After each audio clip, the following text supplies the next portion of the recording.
Well, I started this sort of vein of work in a drawing class where we were kind of discussing what drawing is. And we just decided that it was anything that involved line. And I started to think about thread and embroidery as a kind of way to draw.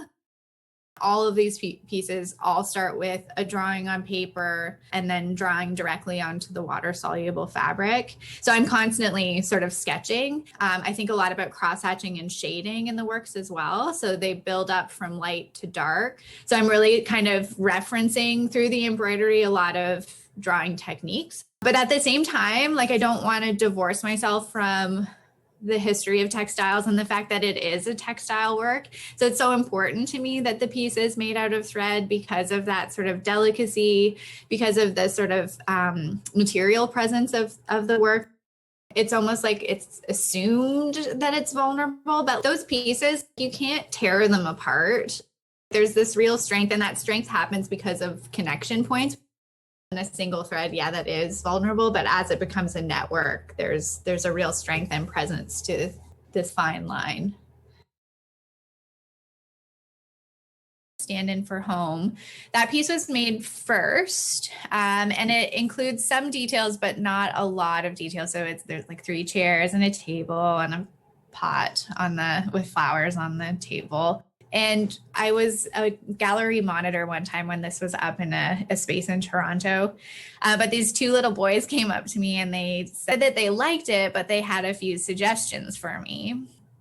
And they told me that they'd like to see a ketchup bottle, a pair of shoes, and a dog.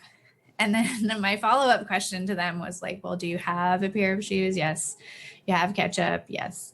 Do you have a dog? No, but we really want one.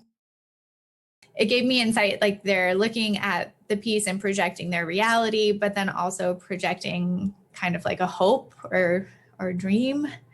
So in that piece, I feel like there's this moment to kind of like project your own sort of maybe thoughts about home or own personal items. And then if you see in the piece titled Living Room, I made that after my critique with the little boys. And there are a lot more of these like personal items, like, you know, like the iron that never gets put away. And I think there's paint cans, you know, like it's just the stuff of life.